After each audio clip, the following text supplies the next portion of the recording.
রাতেই খুনের চেষ্টা ধর্মনগরে। ঘটনা ধর্মনগরের পশ্চিম রাধাপুর ৪ নম্বর ওয়ার্ড এলাকায়। যদিও ধর্মনগর ফায়ার সার্ভিসের কর্মীরা দ্রুত ঘটনাস্থলে পৌঁছে গুরুতর আঘাতপ্রাপ্ত ব্যক্তিকে উদ্ধার করে ধর্মনগর হাসপাতালে নিয়ে এসেছে। ঘটনার বিবরণে জানা যায়, বুধবার রাত 8:30 নাগাদ পশ্চিম রাধাপুর এলাকার জনগণ এক ব্যক্তিকে রক্তাক্ত অবস্থায় পড়ে থাকতে দেখে ফায়ার সার্ভিসের খবর দেয়। সঙ্গে সঙ্গে ফায়ার সার্ভিসের কর্মীরা ঘটনাস্থলে পৌঁছে ওই ব্যক্তিকে উদ্ধার করে ধর্মনগর জেলা হাসপাতালে নিয়ে আসে। ওই ব্যক্তির গলায় ধারালো অস্ত্র দিয়ে আঘাত করে শ্বাসনালী কেটে দেওয়া হয়েছে। বর্তমানে ওই ব্যক্তির ধর্মনগর জেলা হাসপাতালে চিকিৎসা চলছে। যদিও ওই ব্যক্তি মৃত্যুর সঙ্গে পাঞ্জা লড়ছে। মাত্রা অতিরিক্ত রক্তক্ষরণের ফলে সেই ব্যক্তির অবস্থা আশঙ্কাজনক। আহত ব্যক্তি জানিয়েছে, পারিবারিক কোনো এক বিবাদকে কেন্দ্র করে তার স্ত্রীর বড় ভাই তার গলায় ধারালো অস্ত্র দিয়ে আঘাত করে। ঘটনার তদন্তে ইতিমধ্যে মাঠে নেমেছে পুলিশ। আঘাতপ্রাপ্ত ব্যক্তির নাম নিমাই দেবনাথ। খবর সংগ্রহ করা পর্যন্ত জানা গেছে, উন্নত চিকিৎসার জন্য তাকে অন্যত্র রেফার করা হয়েছে। তার অবস্থা আশঙ্কাজনক।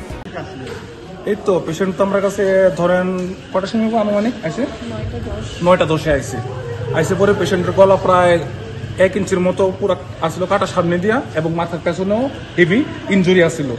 সো আমরা করলাম কি, ফার্স্ট মাথার পেছনে স্টিচিং দিয়েছি, দিয়ে সেটা তারপরে এই জায়গাটারে যদ্দূর পারি আমরা ইমার্জেন্সি রুমে তাড়াতাড়ি রিপেয়ার করছি। পরে এখন ব্লিডিং আপাতত বন্ধ। পেশেন্ট মোটামুটি স্টেবল আছে। তো আর বাকি আমরা ন্যাশনাল অ্যাম্বুলেন্সে ফোন করছি, তারা গাড়ি নিয়ে আইতেছে। আর ইন দ্য মেন টাইম পেশেন্টের ওয়াইফ আইছে। তো ওয়াইফ এবং ওয়াইফের সঙ্গে আরেকজন কে আছে জানি না, রিলেটিভ, তারা এখন পেশেন্টটা নিয়ে জীবিতে যাইব। অ্যাক্সিডেন্ট যে হয়েছে তাই না, আপনার কি হয়?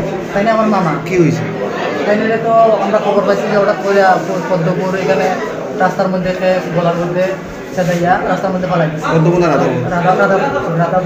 তো লোকজনে হসপিটাল নিয়ে আসছি। তো খবর পাওয়ার পরে আমি এখানে আইছি। আবার পরে তো মামার কাছ থেকে যেটা বক্তব্য শুনলাম, তাইনে যেটা কইতেছে তাইনের সম্বন্ধী এবং আরও কে তাপস মোমো এবং তাইনের শালা নাকি আরও 2 জন, তারা মিললে এই আক্রমণটা তাইনের উপর করছে।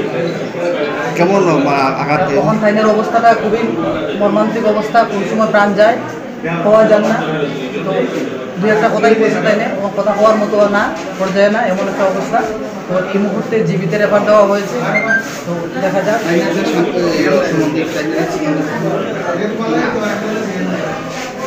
সম্বন্ধে আমি এমনি চিনি, কিন্তু নামটা এই মুহূর্তে আমার মনে নাই। আঘাত কোন জায়গায় লাগছে?